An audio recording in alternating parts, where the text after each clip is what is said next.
Hello, welcome to Everyday Experts. I'm your host, SirJoker, and of course, as you can see, I have my lovely wife with me. But just like everybody else, she needs an introduction. Partnership entails many things. So when we think of a partner, we think of somebody who does stuff with us, obviously. In marriage, two people take a long journey, two people take a long walk through life. But when you have people that decide to be married but also be business partners, that's another journey that you have to take together. So when two people walk down both worlds simultaneously, challenges arrive. There's a difference between being a CEO and a CFO and being a husband and a wife. But we have learned a lot of different things from the challenges that we've had, and marriage is a different thing. And I've learned, and I'm sure Patty can attest, she's also learned that relationships and love, nobody's an expert in. We both are becoming experts in learning that we don't know that. But we do things our way, and that's how we've always been. There's a quote: marriage, love is the reason, lifelong friendship is the gift, kindness is the cause, till death do us part is the length. Then there's one other quote: marriages are like fingerprints, each one is different, and each one is beautiful. So,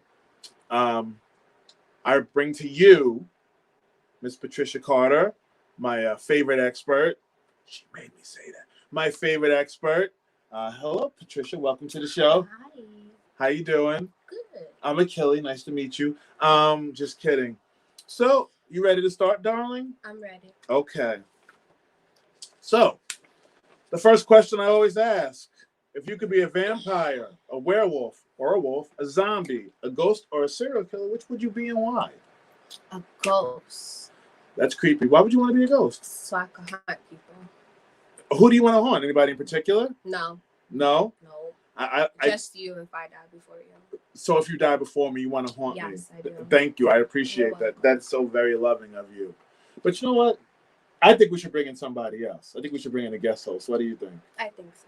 I think so too. So without further ado, today's special guest co-host, my producer, Mr. Robert Fishbeck. What's up, everybody?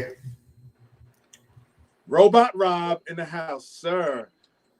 So I'm Rob, here. I'm in my Batman swag. I'm ready to rock and roll, kids. They have some weird Batman alliance going on. I don't think I like it very much. So what we're going to do is we're going to let Rob take the lead with some of the questions, because my wife talks to me every single day. And I'll jump in every now and then. Please, Mr. Fishbeck, sir. Awesome. All right, Patty. So first question I've got for you is, what was your childhood like? What was it like growing up? What was that whole story? What's the saga? Growing up, only girl. 3 brothers. I wasn't the girly girl. I was the tomboy. I grew up with a whole bunch of boys. So me being like a girl, didn't like it. I wanted to dress like a boy. Probably got temper like a boy too. Found out that I was adopted growing up. So going to school, we had to do the family tree. I'd be like, I don't know nothing. They'd be like, why? I was adopted. Go to the doctor. What's your background? I don't know. I was adopted. So like I never felt out of place, but I always knew like I have other family somewhere out there. Were your other siblings adopted as well? Yes, they was. I actually grew up with my little brother that was adopted with me. Oh, so okay. we That's both awesome. knew that we was blood related. And then I did the ancestry and I found actually all my siblings and my birth mom. That's so cool. How long ago was that? March? The end of March, actually. Oh, wow. The end of That's March, big. I found them. Wow. Okay. So to know So that I have... you've been in contact, or? Yes, I have. Okay. I talk to That's them awesome. daily. So to know that I'm not the only girl and I have sisters makes me feel happy. Yeah. I grew up in a house full of women. I got 3 sisters. So I get the being the only, the whole thing. Totally get it. Totally get it. So your background in terms of, we'll be talking about this later, but what led you guys to start this new business together? what has your work history been like to kind of lead you to make the decision and go, hey, we're going to start this new daycare business? Well, when I was younger, I wanted to be a math teacher. Straight, I was a math wizard. I was good at math. I always said I was going to be a math teacher. To some one teacher did not like, and she just threw me for a loop. I was like, I can't do this no more. Nope. When I was young, I always said that I wanted to open up a daycare. And then when I had my daughter, I was like, all right, by the time I'm 30, she'll be old enough where I could open up a business and she doesn't need too much attention. But then I have my son who has autism. So I was like, maybe I won't be able to do this because he'll need a lot of attention. But as he got older, I always told Achille, like, I want to open up a daycare. I want to go into babysitting. I want to do it. So it's always been on my mind to do it. I just didn't know how to do it or start it. Sure. But And now then- you've and then- obviously. Yes. Yeah. And then what actually happened is she is a very loving mother, a very dedicated mother. So what happens is, as a lot of mothers do, everybody goes before you. Everybody goes before you. And she kept putting it off and putting it off and putting it off. And then, this year I just said, listen, why don't we just start? So and we'll go into this more, like you said. So she's going to be leaving her full-time job and she's going to be doing daycare full-time. And it's kind of her chance to chase her dream. That's awesome. That's anybody out there. And I say this to my audience all the time on my own shows. It doesn't matter, what age you are, what you got going on in your life. A lot of people sit around and they go, it's not the right time. There's never going to be a right time. Time waits for no one. And that's so great that you want to, really, really dive into this and chase your dream. That's fantastic. So, Joker, turning things over to you. Yes, in terms of background, childhood, before you guys met, what questions do you have for your wife? Oh, yes. So I know you mentioned that you were adopted, and you said that people would ask you questions. I don't know my history. I don't know my background. How did it make you feel? Like, what did you experience not being able to answer those questions? I would just tell them that I didn't know, because your background doesn't make who you are. You make who you are. Mm-hmm. So I could sit here and say X, Y, and Z, but just because that background is that doesn't mean that's going to be my background. Yeah. So I always grew up, I'm unique. I'm different. I'm not going to be like no one else. I made my own background. Yeah. And now that you have come full circle and found your birth family and your brothers, and you find out you have, how many brothers you have now? I have 6 brothers, 1 passed away, and 2 sisters. Yep. So you went from 3 to about 10. How did that change your feelings about family, if it did? I have more family.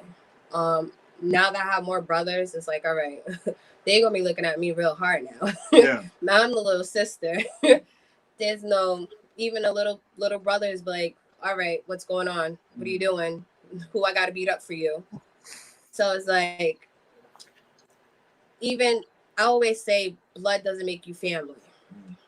So like I call friends family too, sisters, brothers. So to me, it's like a bigger circle for me. I have more supporters, more people to talk to, vent to. So this is actually a question for both of you. How is it, because you have, Rob, you have 3 sisters, right? Uh-huh. And Patty, you had 3 brothers. How is that being the sole person, and either one of you can answer it, but it's for both of you? How is it being like the only one?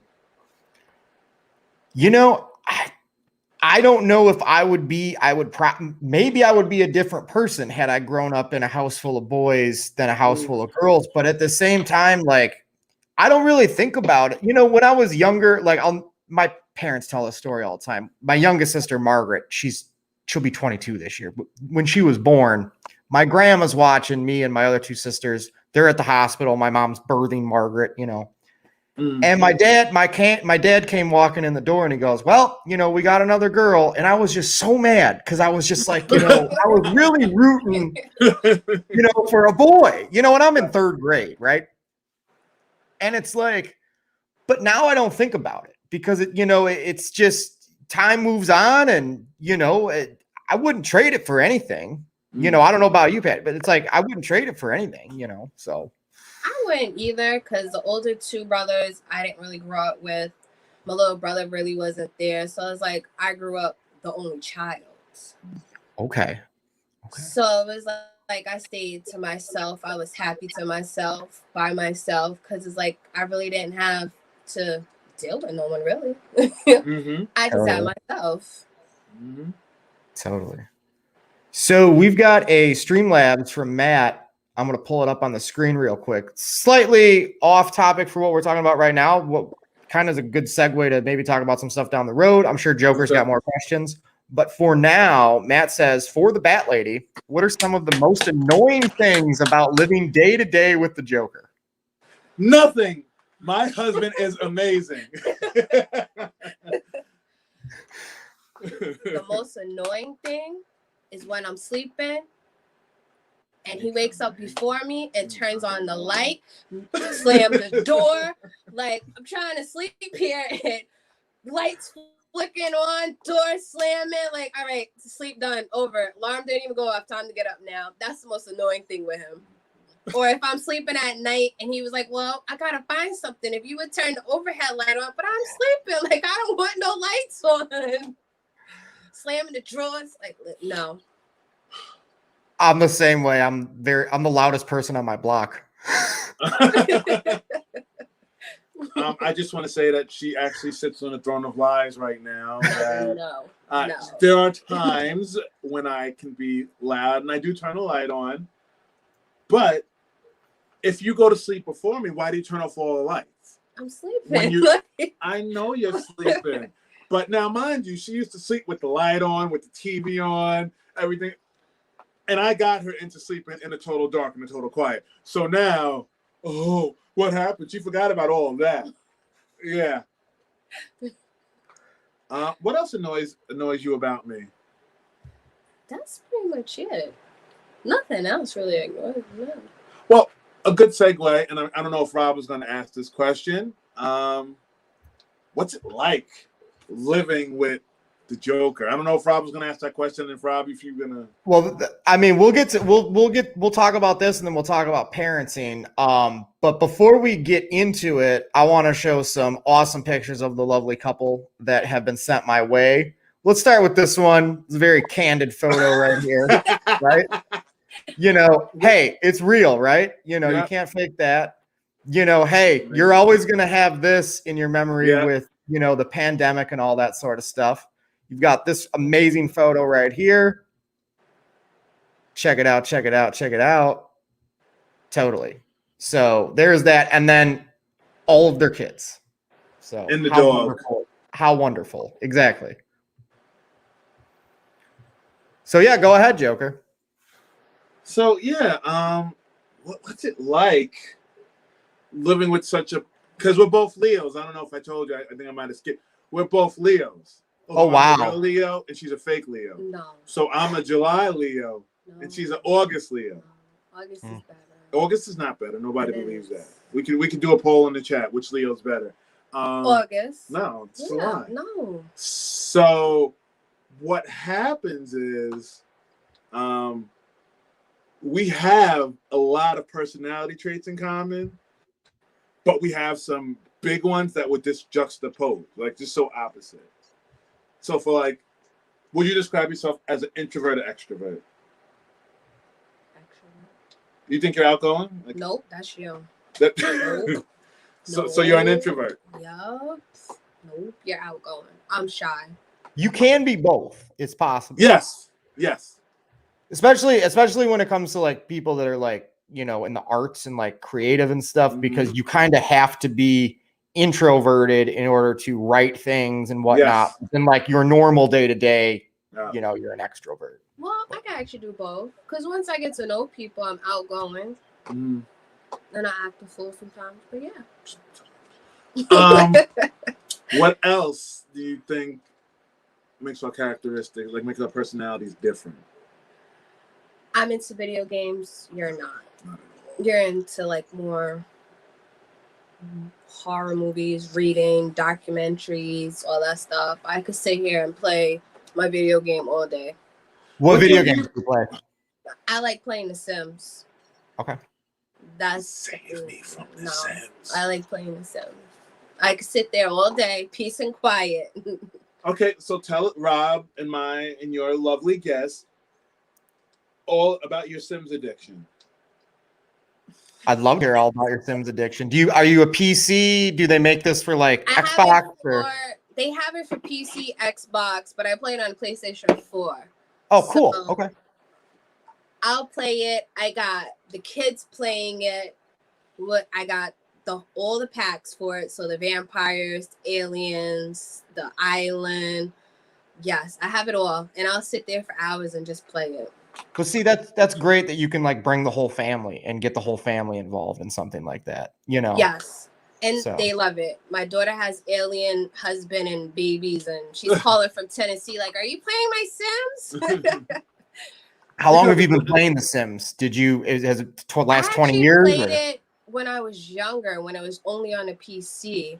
Mm-hmm. Then I had it on, I think it was PlayStation 2 that came out. And then I was like, you know what? I'm going to buy myself a PlayStation.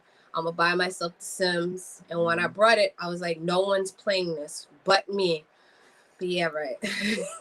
No, don't let it fool you. For a good 5-6 months, nobody played it but her.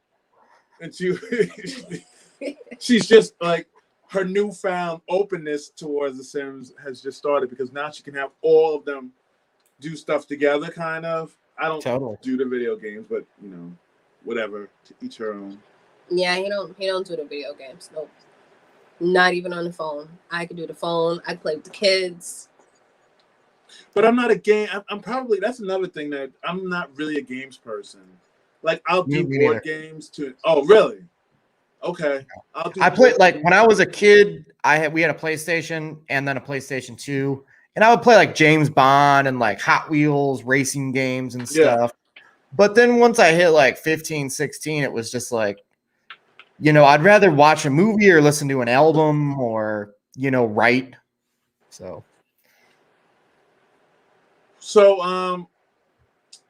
when I was younger, I got a Nintendo. Now, not a Nintendo 60, a Nintendo. The OG. The OG. And they had a super pack where it came with the robot that would play with you. Now I never figured out how to work the robot. He would just sit there and cover it and collect dust. But I played Excite Bike the first time I got it for like 23 hours straight. And I was seeing the little Excite Bike courses in my dreams. So I was like, nope, I can't do this. The last 2 games I've played consistently, NBA Live 95. Yes. And what was it? Madden Sports Talk 2 football, which was in 1996, I think. Wow. So those are the last 2 video games I played consistently. That's very interesting. Yeah, that's so okay. So Sims, you're just all about The Sims. You're not really into any other video games or Nope. No. I actually brought another video game and I don't even play it. I don't even touch it. Yeah, she definitely got the game just to play Sims. Yeah. Interesting. Okay, so let's move on to you guys. Let's talk. You know, how did you meet? You know, you both have kids from other relationships, you know, kind of, you know, the newer version of the Brady Bunch. You guys are getting together. How does that go? How did that come about? What's that all about? I met Achille at work, actually. I thought he was the most annoying man ever. Like, annoying. And I used to tell my best friend, I was like, yo, this dude is really annoying. Like, he's irking my soul. And then what happened? I didn't work there anymore. Yeah. Then I say he was stalking me in a Pathmark because I used to work at Pathmark. Which is a supermarket. So apparently he went looking, I guess, in an Islip Pathmark, but I used to work in a Brentwood one. And he asked someone, did they know me? And they was like, no, we don't know her. And I was like, why are you stalking me for? Like, why are you doing that? Then after that, it was, he added me on Facebook. Well, I added him on Facebook. And I was sick one day. I was really sick. It was the day before Mother's Day or maybe Mother's Day. I had a really bad sinus infection. And he offered to bring me soup and asked me what did I like. And I was like, no, you're not going to come. He was like, yeah, I am. I was like, no, you're not. Because he didn't know where you lived at this point. No, he didn't. He asked for my address. And I was like, should I give it to him? Like, he's already stalking me in Pathmarks. You might as well follow through on this whole stalking adventure and see where it leads. So then he ended up bringing me soup, strawberries, Sour Patch, his book, and orange juice and lime. Of course he brought his book. Yeah, he did. He brought his book. I brought my book? You did bring I your book. I don't remember bringing the book. So the true story of what happens is I played basketball with a guy who worked at Pathmark. Okay. Right? And I asked him, now she worked in the Brentwood one and he worked in the Bayshore one, but I didn't know there was two different ones. So I asked him if he knew her. He said yes. So I had mentioned to her, oh, hey, I know one of your coworkers.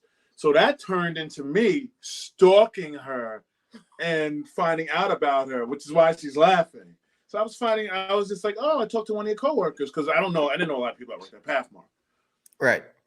So then that we ended up just randomly talking after she had left when we worked together, left the job when we worked together. And I didn't annoy you all the time. No, you was annoying.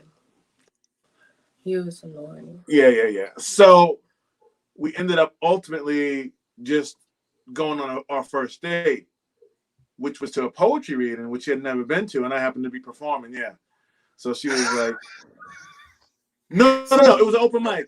She knew it was an open mic. She knew it was an open mic. It wasn't like I was like, it wasn't like, hey, I'm doing this poetry reading tomorrow. You want to come by and hear my greatness? But I felt like it was a chance for us to hang out and get to know each other, and it was in the city, so it was a little bit of a ride. And that was the first time when we actually hung out, and it was fun. And then we just started talking. That's awesome. And then, so how many years ago was that? 5 and a half. Yeah, 5 and a half.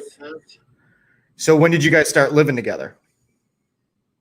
Oh, full time? Sure. Like 2 years ago?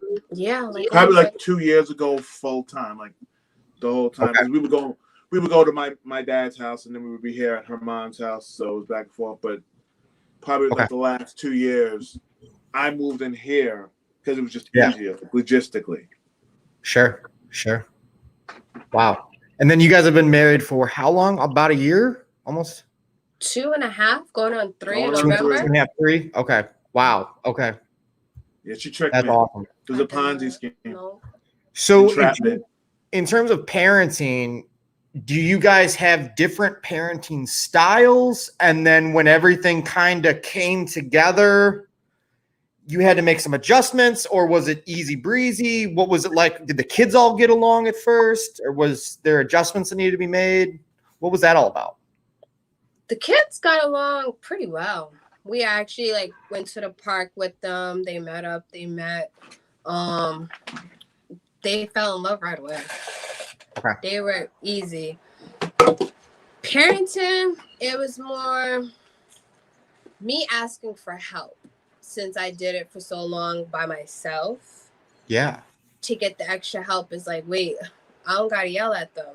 You go yell at them now. I don't got to do it right now. And we kind of agree on the same things to a certain extent. I'm probably the more stern parent, which people don't believe at all. But I'm probably more of the hard ass parent than she is. But she can don't let. I'm not saying that she's I have my softy. days. Yeah. I have my days. When because she's a fire sign, and the days the fire comes out, when she's just like, no, I'm good, I'm over it. So, in terms of parenting, it's more similar than dissimilar. But I'm probably more the bad cop, but she's probably more the good cop. Okay. But that's great. I mean, the fact that the kids all got along pretty much right away and stuff, that's we got lucky. Huge positive. And I'm sure it's got to be great for you to finally have somebody that it's like, to your point, I don't want to yell at the kids right now. Like, you go yell at the kids. That having another person to help out with that stuff, I'm sure definitely has its positives. Mm-hmm. It does, because some days I'll text him like, listen, I can't do this shit right now. When you come home, you deal with it. This one doing that one, Hermione jumping. Listen, you deal with it. When you come home, you discipline them. I just can't do it right now. Nope. Totally. But I also think that, like, in terms of parenting, when you don't have that support, it's draining. Because when you do have somebody there, it's draining. It's, I got to deal with this. And it's the same things over. You repeat yourself till you're blue in the face. Then when you pass out and wake up again, you're still repeating yourself. Right. That's parenting. Right. And I think what helped the kids get along is the age difference. Because my kids they're both teenagers now. And Heaven's 10. So I think the maturity and how they grew up, my kids, and how they're not really as rambunctious as Patty's kids, I think that helps a lot. What do you think? It does. Because they all go to Ayana, the oldest one. So it's like, she's like the second mama to them. They just go straight to her. Yeah. That's great. So the burning question, this whole episode, there's a lot of great questions that I couldn't wait to ask. But the number one by far is, how did this whole Joker Batman dynamic get set up? Were you both into these characters separately, and then when you met, it was just like, well, yeah. Okay. It did. I was into the whole Batman logo, and then he was drawing Batman and Joker. Mm-hmm. And then once we started dating, he just, spoiled me with a whole bunch of Batman stuff. A funny story, when I was being annoying and stalking, oh no, this is pre-stalking. So when I was being annoying, I drew her a picture of Batman when we originally worked together, because I think I was like, oh, what do you want a picture of? She was like, oh, Batman. I was just like, why? But okay, I guess, she's allowed to have bad taste. So I drew her a picture of Batman. And actually, it's like when you look at the pictures we put up, her veil was purple and yellow, the Joker colors.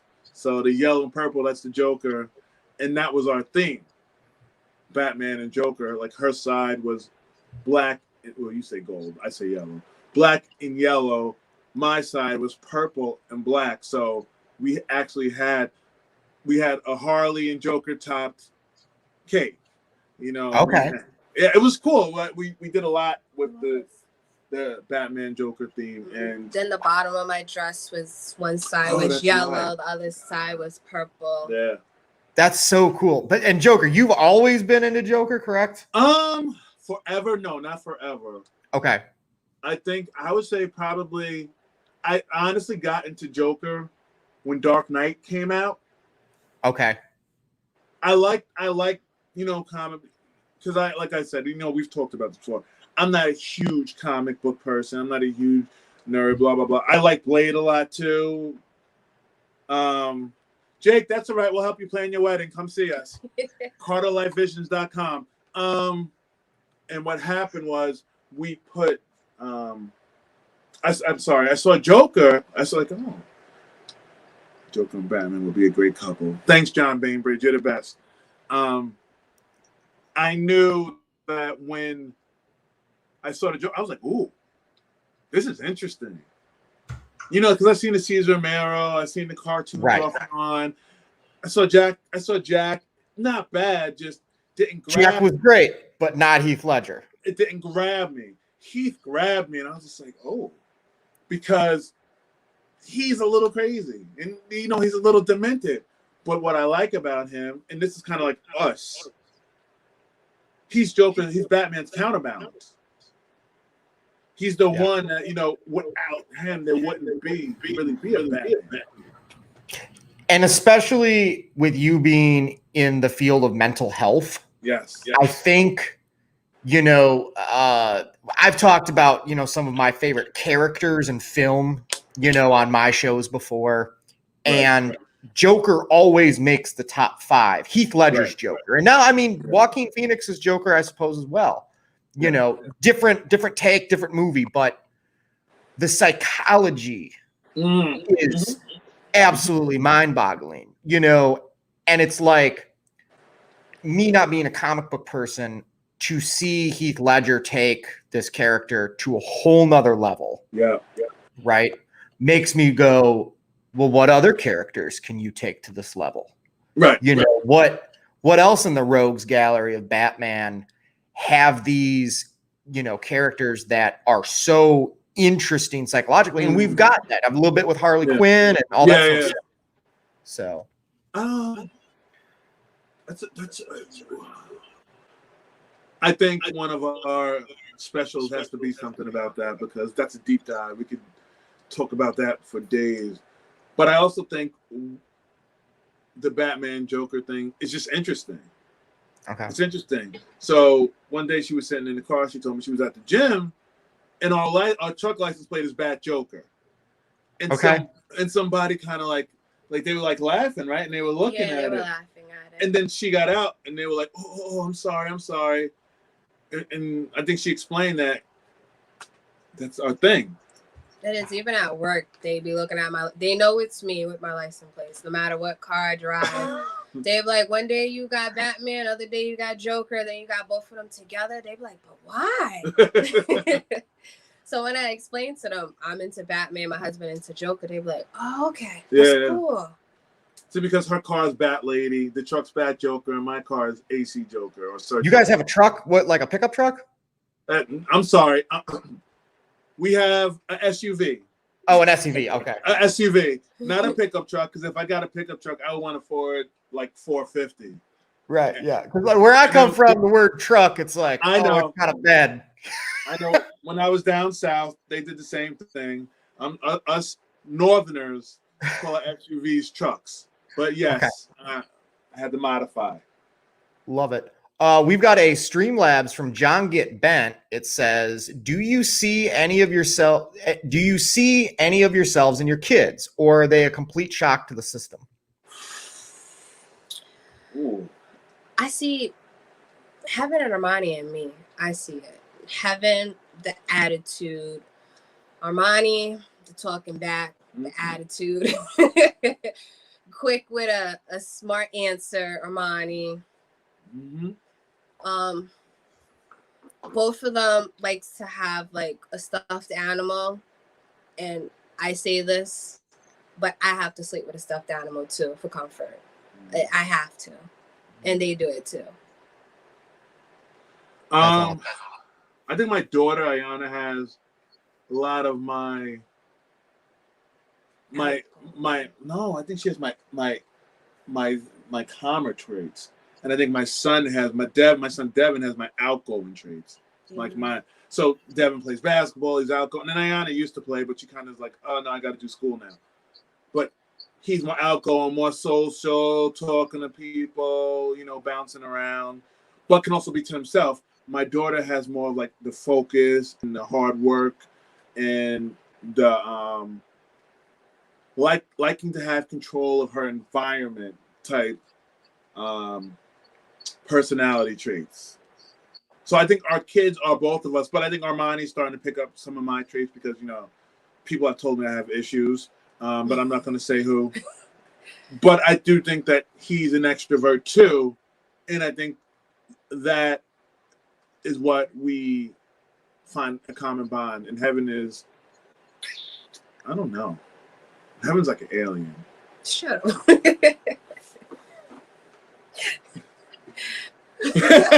I'm, you know, as somebody who's not a parent, I'm writing this down. Like, can I refer to my children as aliens? Question. Yes, you can.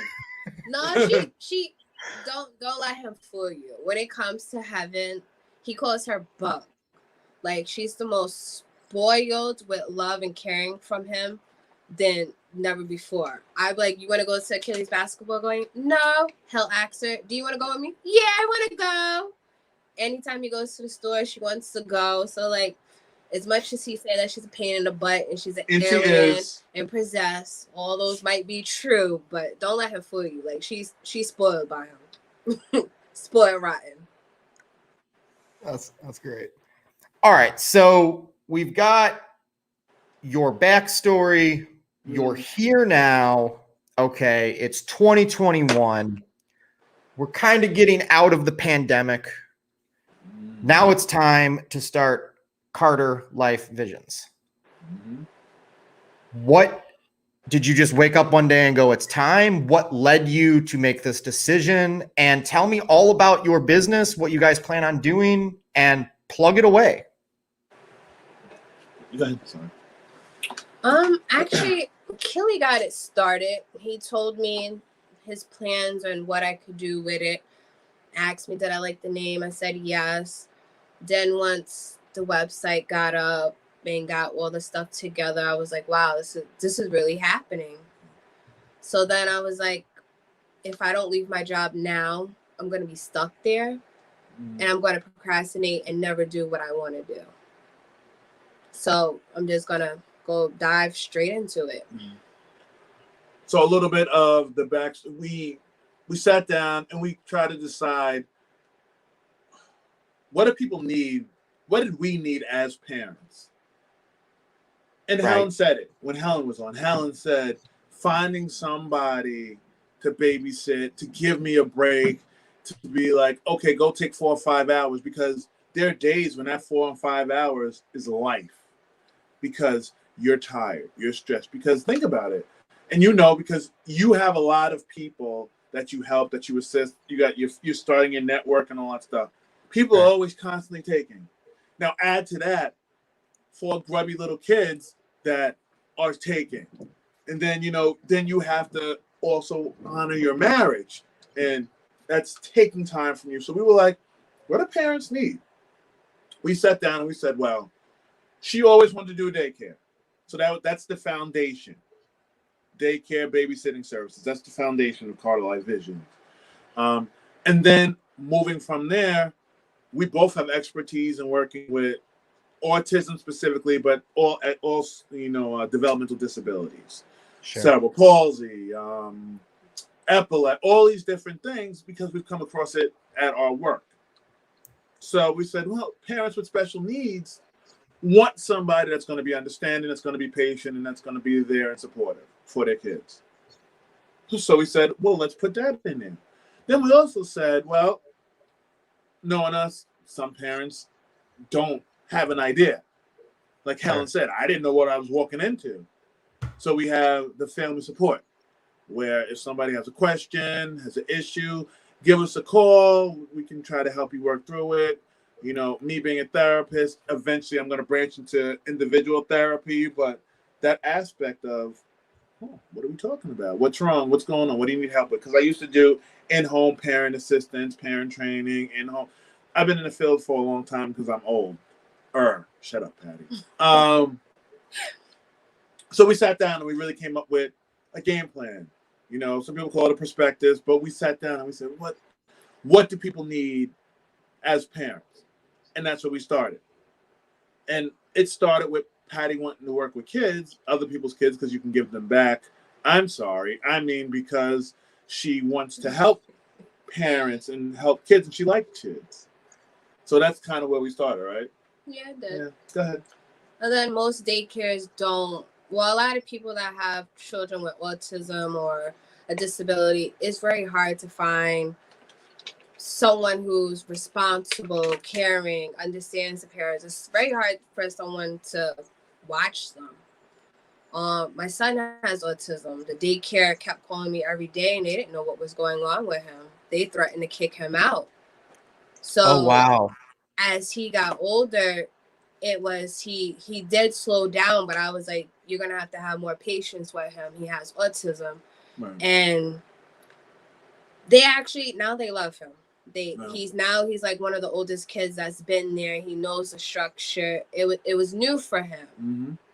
He didn't know what he was walking into. You got 3 strangers on my face with new kids. Almost every year there's new kids. He didn't know what he was doing. He didn't know how to really talk. Mm-hmm. He had a speech delay.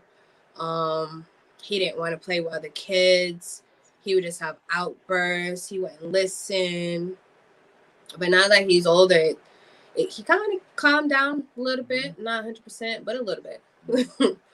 We also took time to find out what was going on. Now, we both had a feeling, like I said, experience, that there was an ADHD component. And you can speak to this, that when you don't want to socialize with people and your mind is constantly racing, and, and this is not, a negative, but you are always busy, Rob. So your mind still needs to be stimulated. It still needs to stay busy. His mind needed to be stimulated. And he had the ADHD on top of the autism. And a lot of people don't know a lot about autism, don't know how to deal with somebody who's on the ASD spectrum. It's hard for a lot of people. So, that's a big thing. So that aspect came from what we did. It obviously came from her son. My brother's autistic. And just growing up with him and knowing that for a long time I didn't have the patience that I needed. And I could have been a better brother just because I have to find out more, but I didn't know how and I didn't know where to find it out. And it's also to give parents a break. So on top of the daycare, I could do, say, if you want to run to the store, or you just need 2 hours to just breathe without no kids, I would be able to provide that service to date night, just to give other parents support, help. Right. Because it does sometimes, especially with kids with disability, it does get overwhelming. I'm not going to sit here and lie. It's not the easiest job. If I didn't have Achille, I think I would be extremely overwhelmed. Because so your daycare isn't necessarily a 9 to 5. It's you're working with clients almost on an individual basis. Yeah. Yes. Okay. That's really We're here cool. to try to help people meet their needs. Especially with COVID and everything going on. When everything's opening back up, work's opening back up. Just to support families. The quote that was in big letters on the homepage of your website said, "Supporting your family every step of the way." And I wrote that down because I really liked that quote because it shows, I like to use the word authenticity, that this is, this isn't just like, oh, hey, let's start a daycare. You guys actually have a plan and ideas that are not your normal run-of-the-mill daycare. So especially targeting the types of people that you're targeting in terms of you mentioned date night, so it's like people want to go out, they're gonna take their kid over to you guys, and that's great. It really is wonderful. Yeah, I mean, real people. It's real people helping real people because we understand, and it's not something. And again, I'll refer back to Helen. Patty will tell you, you don't know. When you're a new parent, you're bringing a baby home from the hospital. Oh, I got to feed him.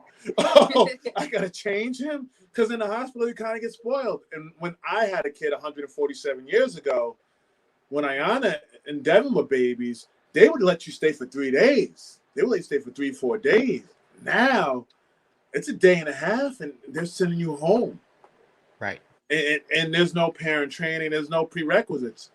You have to take a test to get a driver's license. Right. But you don't have to take a test to be a parent. And and you guys seem to be very hands-on parents, and obviously that's helped lead you to what your new business endeavor is, obviously. So I couldn't enjoy what you guys are up to more. I think it's absolutely fantastic. Everybody, the links are in the description below. Yep. If you want to check their website out and see all the other things that they've got going on. Joker, before we let our wonderful guest go, is there anything else that you'd like to talk about with her while we've still got her here? I'll ask you this question, because I do think that you've had a shift a little bit since you found your family, your biological family. How's that changed you, and how's it kind of like made you a better Patty? I don't want to say you were bad before. I'm not saying my wife was bad.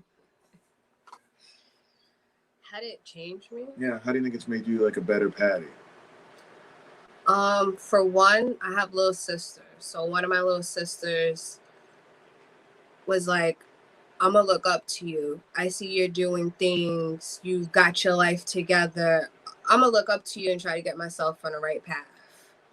Um, Finding my mom, I feel like she's my mom. I connected more with her than my adopted mom a little bit. So like I could just pick up the phone and just call her and just vent, and she'll listen. There'll be nothing negative.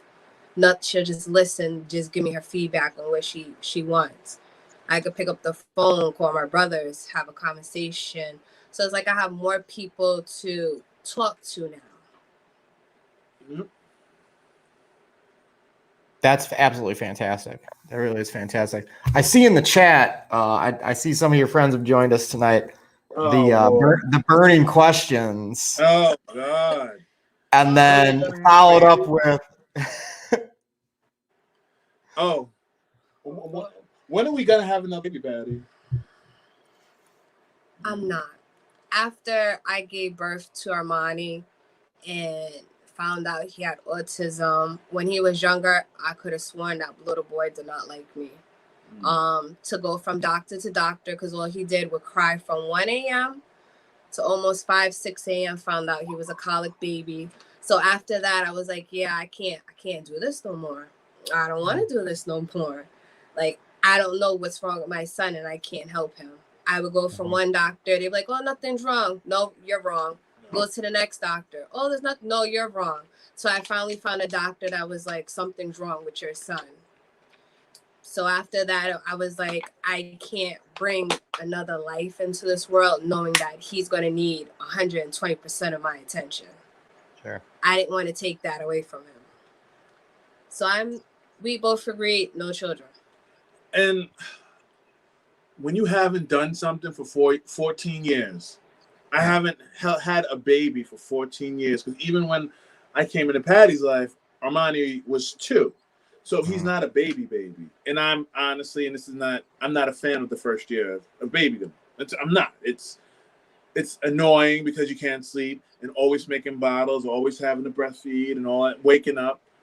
It tests every limit. And like I said, Helen talked about it. It tests every limit of you mentally and I'm just not a fan of it. And for me, if Patty really wanted to have another kid, I would think about it, but I don't think that's in our cards because we have 4. We have, and your family seems to be getting bigger, even though you're not having kids together. So, I mean, yeah, totally. Yeah. All right. I think this has been a wonderful interview, Patty. It's been lovely having you on this show. Obviously, I was blessed enough to be brought in as a co-host tonight.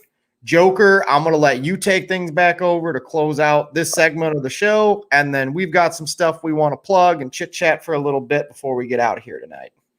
Yes, ma'am. So, Miss Patricia, I do want to thank you for being on the show because I know it's not something that you would normally do. No. But I also like to hear how you talked about, the daycare and what we're going to do because people seeing your dedication and your passion to it, it's important, in just the same way that Rob will write a song or I'll do it. The passion's important and parents will pick up on that. So I thank you for being on the show. And the question I always ask everybody, if you could be a superhero, I'm not going to ask you, okay, if you could be a super villain, who would you be and why? Super villain? Super villain. Does Harley count? You could be whoever you want. I would be Harley. Why do you want to be Harley? Because she's a badass. Because she's a badass. Yeah. And you're a badass everyday expert. Yes. Thank you, darling. All right, you're free. Fantastic. Push. Thank you for taking the lead on interviewing, sir. Oh, you bet. You betcha. So, as we transition back into our natural chats that we have all the time. Oh, you mean like when we call each other on the phone and yip for 45 minutes? Yeah. Talk for like 4 hours, and it's like, oh. What I did want to talk about is we're both working on projects, which is just a coincidence. Let's talk about it. What do you want to talk about? I mean, I am up to my neck in projects. And I know. Interestingly enough, this is literally right before we had our pre-production meeting. Right. I had taken off about a week from the gym. And for those of you that don't know, I, for a while now, have really been interested. I've lost at least 20 pounds. I'm, really trying to get not only in shape, but for the first time in my life, I was never an athlete, seeing the muscles getting built and all that sort of stuff. It's so cool. And like, now I'm addicted to it, like in a good way. I don't do anything that's like too crazy. Right. Right. But I had taken a week off because I went out of town for a couple of days. I got back. We had a match here on this channel I had to prep for, all sorts of stuff. And then the last week and a half, 2 weeks, I've only really been going like 3 days a week. Now, starting on Monday, I'm going to get back into 5 days a week going to the gym and stuff. But it's crazy to see. I was watching a video and it was some gym experts, and they were talking about you should do that. You will build more muscle instead of just exhausting yourself all of the time. And it goes along with, I think, what we're doing creatively. Because for me, I didn't, don't get me wrong. I always wanted a network, but I've always wanted a lot of things. I never wanted to just play music. I wanted to, for lack of a better term, conquer the world and do everything. So in the brain. Exactly. So it's like, I started Renaissance Man on this channel, and now that's, it's 2 days a week. And I've got Characters of Culture that was basically me and Lego. Shout out to the amazing person that is Lego, who puts up with my bullshit all the time. We had a show on stereo, and we transferred that over to here, and we're talking about different things now. We bring guests on. So I've got those, those are 3 shows a week. Plus, at least once a month, we've got the Film Trivia League, which I could not be more proud. Awesome. I could not be more proud of every single person that's involved in it, from the question writers to the hosts to the interviewers to the competition. The bar has been raised so significantly with all of it, and everybody's playing their aces every single time. They bring 110%. Yeah. So as we continue to do more of that, and then it's like I stare at my guitars and my amp and my mic and mic stand that are up right now going, okay, you're doing time codes for some friends of yours at shows, and you're doing your network stuff on here, and I've got my own channel, and I try to do clip videos for people that we know in this space that try to do nice stuff for them, help them out a little bit. I take care of somebody, and an older person, and I've got my own life. COVID's coming to an end, so it's like I get to see friends that I haven't gotten to see as much, and it's just like, to go back to the gym analogy. Okay, when we get done with this show, you know what I'm going to do the rest of the night? I'm not looking at my whiteboards. I'm not texting people. I'm not plotting anything. I'm not, working on anything creatively. I'm going to sit my ass on the couch and watch television for the rest of the night until I fall asleep, because that makes, when Monday hits, I'm ready. I'm refreshed. I'm ready to go. So what are you working? I mean, what I'm working on. What are you working on? That's what I want to know. So I don't know if you've had an albatross project, a project that just hangs around your neck for years and years and years. All the time. I'm weighed down by the chains. So I started a relationship book. And I started this. 9 years ago, probably, maybe more. And being a behavior person, I was like, well, let me look at relationships differently.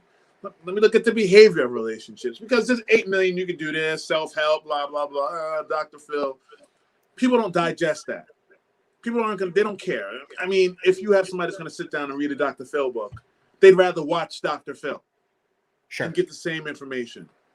So I had this albatross of this relationship book hanging around my neck, and I've changed the concept, changed or whatever, changed the idea. And I was like, dang, this is, I have to finish this. It's one of those, it's your junkyard. You know your junkyard? This is in my junkyard. It's in there like, Achilles, come on. SirJoker, come on. Like, flipping me off. So I said, all right. Probably last year, I said, let me change. Let me look at it different. I said, let me do stories. Because I'm a therapist. And being a therapist, you hear stories from your friends about relationships. Let me take these stories, put them together, and come up with some not a guide, but a compass, sort of. Like, let me give you a general direction, some foundation skills for relationships, because this is what people need. Oh, I keep breaking up with him and going back out with him and breaking up with this and that.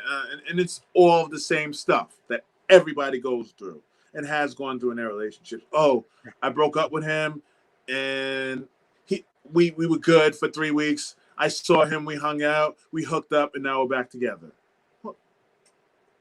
Well, if 3 weeks ago he wasn't good enough for you, why is he good enough for you 3 weeks now? Or her, vice versa. And you see, a lot of men don't set relationship standards for themselves. We spend so much time trying to impress the women, and there's nothing wrong with trying to impress women. I'm not saying that. But as a man, you should have a relationship standard in your head, and this is what I'm looking for from relationships. Women should too, and they should kind of meet. So I said, let me look at these stories. I want to say 10 stories about relationships and how they worked out, and this person and all that. I got them together. I said, all right, I have a foundation. Put some ideas behind it. Trust, honesty, loyalty, relationships, communication, all these things that are important. Let me put this together. Then pandemic hit. My dad passed away. I wrote Heir to the Throne. But after I said I was done writing, I'm like, oh, I'm still putting poems out. I'm still writing poems. Because I don't know how to process this for you. But me, I kind of write so I feel like I'm done. And then there's usually a little bit of break. And then I start writing again, and that goes into the next book. I never stopped. There was no stop. Oh, there's more for me to say. Okay. Well, maybe I should, instead of making it a 2-part, at one point, maybe I should make it a 2-part. Maybe I should make it a trilogy. Okay. Now I have 3 parts.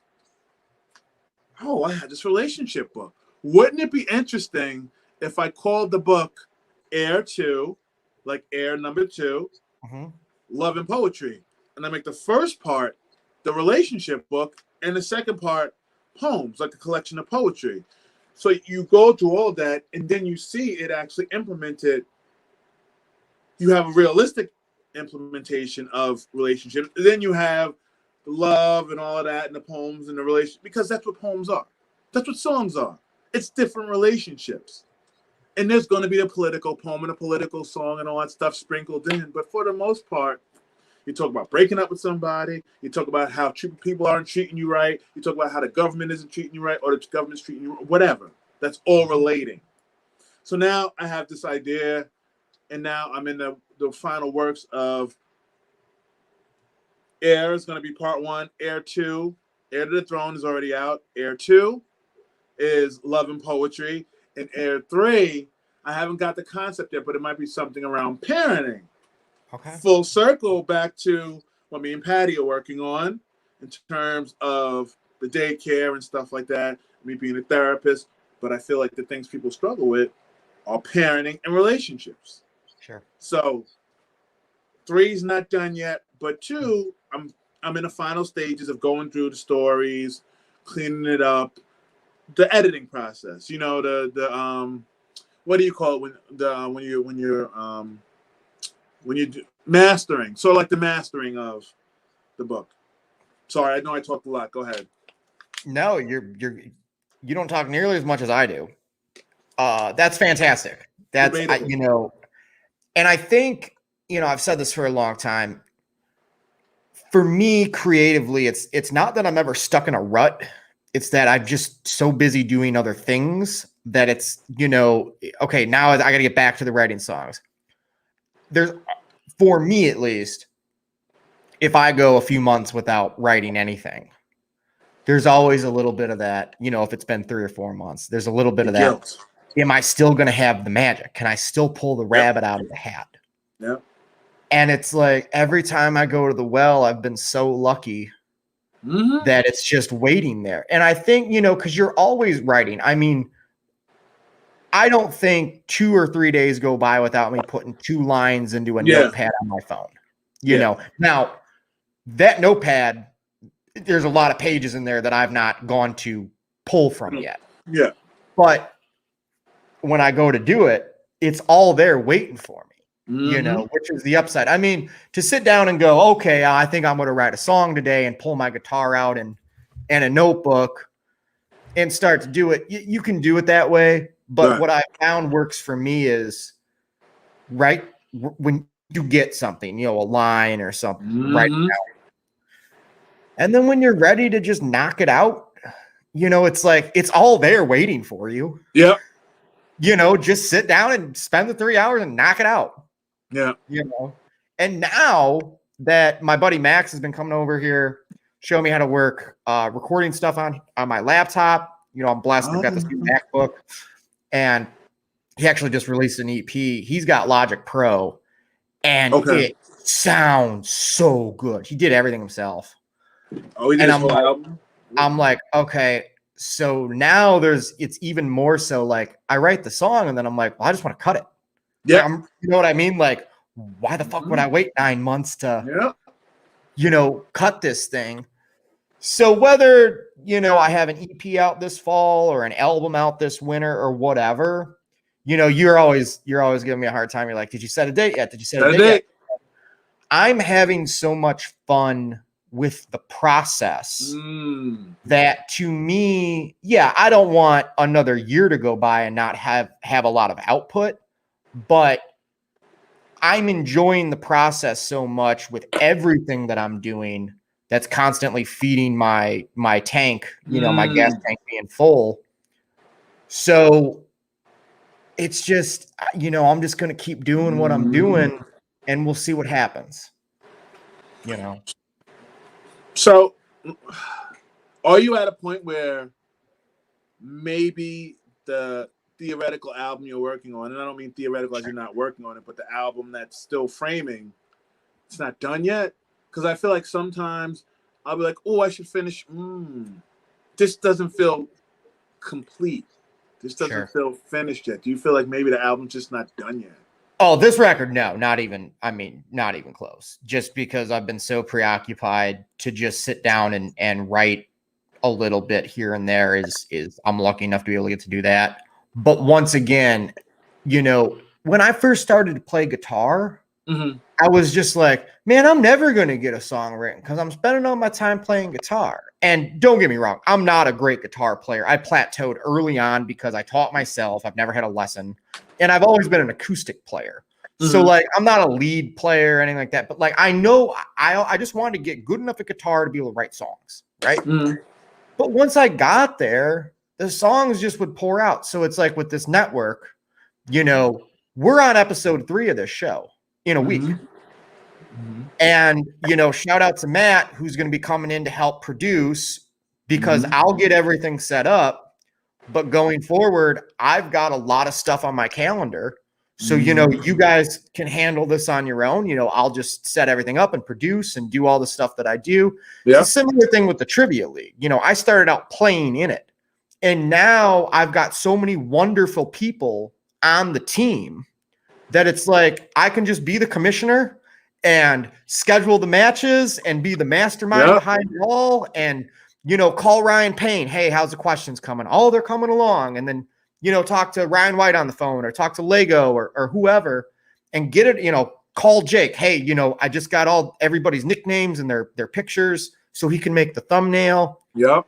And now I can just run the behind the scenes and let everybody else step up and feel like they've accomplished something because they're involved in it, Yep. And then that's going to be where it's like, okay, cool. Now I can kind of put Renaissance Man on cruise control.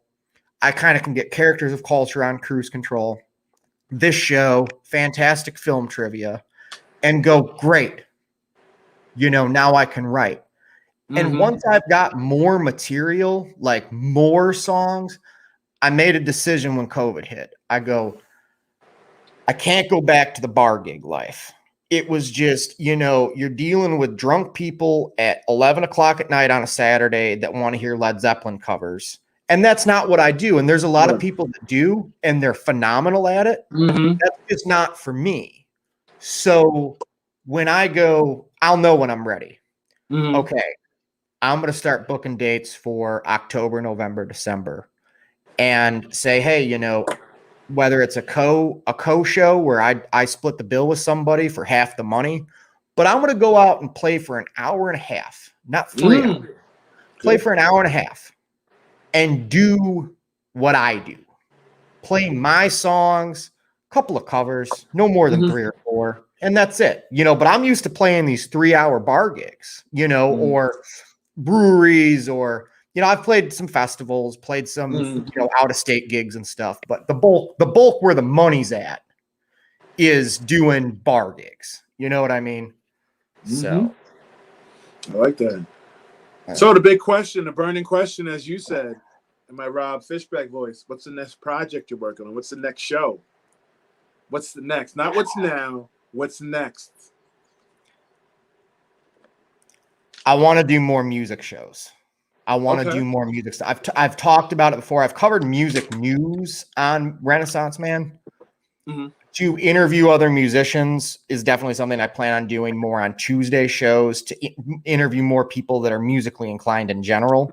But I learned something going back to when Phil Spector passed away, and I'm talking about the Wall of Sound, figuring my audience probably doesn't know much about the Wall of Sound, but I had made assumptions that they knew other things about music that, once again, shout out to Lego. She's going, I'm not saying dumb it down, but you're expecting them to know things that they don't, but to you, like, you've been doing this your whole life. Yeah. So for me, I'm not saying like I'm going to teach music class or music education, but to do more stuff to educate people on, once again, I don't listen to a lot of new music. I do and I don't. It's kind of a whatever. But to me, it's like there have been so many. One of my best friends, Billy, I was actually just on the phone with him earlier. Okay. I got him into the blues like 10 years ago. And I mean, he would call me and he'd be like, Muddy Waters. And I'm like, I know, right? I know. And he's like, so good. And then like, he knew who Bob Dylan was, right? But he went out of his way driving to and from work, and he's listening to Bob Dylan. He calls me one day and he quoted one of the lines from Blowing in the Wind. And he's just like, Rob. And I go, I know. So that's just one example of a lot of people that I've turned on to music. And it's like, there's a lot of music out there that has an expiration date. And then 30 years later, it'll be cool to listen to that music for nostalgic purposes. 10 years ago, it was not cool to listen to Britney Spears. It was not cool to listen to her. But it is now. It is now because you've got that gap in time. That's why you see this with bands all the time. They had 1 or 2 good records in the 80s. And then like 10 years ago, they're touring because they're touring for the 25th anniversary of that album. Right. Or, whatever. Now it's the 90s, right? So it's like, but if you go back, everybody knows the Beatles. But there's so many other artists and bands and genres that, you might not know that you like because you've just never really been exposed to things past one or two songs. So to me, it's like, that's what I try to do in my Discord. By the way, if anybody's watching the show has interest in joining my Discord, I will send you the link. That's what that place is for, because it's like, for me, and I've said this 1,000 times on 1,000 different programs. When I was a kid, we had dial-up internet and books, and that was about it. And and CDs and stuff. And it's like, I couldn't get enough. I worked so hard to go out of my way to learn everything I could on Neil Young, and you had to search. Now, just go on YouTube. There's 30 documentaries and, Spotify and all that kind of jazz. So to me, it's like, if I can do that and like turn people on to things that they may not have been interested in before, then that's awesome. I think that you have a plethora of knowledge in your head and all that stuff. And I like that when you get into the music, well, I don't understand a lot of it because it's not my wheelhouse, and I'm not saying that in a bad way. Sure. I think that your passion for it is going to make people want to be passionate like you're passionate about it. I think that, we all have a foundation. Like, yes, you're an artist, but you started with music and writing. Do you know what I mean? So when I started, it was poetry. So yeah, I do the show and I like it and it's fun, but ultimately it's what's the next book? What's the next thing? Because that's my foundation. So when are you looking, and I'm not going to say a date. Sure. You said fall or winter for an album. I'll have some sort of a piece with a cover on it for fall or winter, if that makes sense. You know what I mean? Yeah. But by the way, before we get out of here, I guess my question, I've never, how did you get into poetry? How did that, like, was it a specific poet or not specifically your writing poetry, but like, you're like, whoa, this poetry shit's cool. Give me more. I've always liked rap, hip hop, stuff like that. When I first started writing, I started writing raps because, I should rap. But what I found was I found the beat too constricting and trying to stay on the beat. So I was like, I'm reading that, there's free verse. So I just started writing the rhymes, but I wouldn't have a beat. So I was writing couplets a lot because obviously most of us learn to write in couplets. Right. Then I was like, this is cool. But didn't feel right, didn't feel like me. Then as I got probably in like 11th, 12th grade, let me try poetry. Heard about it, studied up. And when I first started writing poetry, it sounded like raps. So when I would say them to people, they'd be like, "Oh, this sounds like a rap." What's the name of your rap group? I remember a professor I had was like, and this was in my junior year of college. "Oh, what's the name of your rap group?" "I don't have a rap group." And she was like, "Oh, because, it sounds like rap." It could, because, and I was talking to Jared about this, and he was saying just like the internal rhyme and the flow and the cadence to how you write stuff sounds like it's rap influenced. But funny story, when I have writer's block, I'll write raps to get out of the writer's block. Nice. Yeah. That's awesome. Yeah. It's a different medium. If it's really bad, I'll draw, because I draw sometimes. So I'll change the medium. Yeah. And it's like, let me be creative a different way. So I started in poetry, and then in college, high school. My favorite poets, Langston Hughes. Then I've talked about Nikki Giovanni a lot. I love Nikki Giovanni, Sonia Sanchez, County Cullen, old school poets. There's a poet named Black Ice, who's more new school. There's a poet named Poetry. And now, honestly, I like reading, just writing, anything that's written. I just like reading stuff. Because I do find a lot of influences from music, Mm-hmm. And I was actually wanting to do, and I've toyed with this, doing an album, not an album, doing a book that's inspired by songs. So take 1% Better.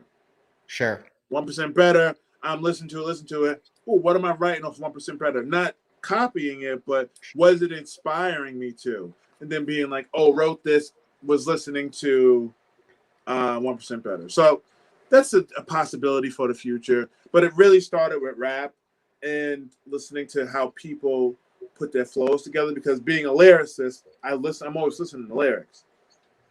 So kind of genre of music out the window.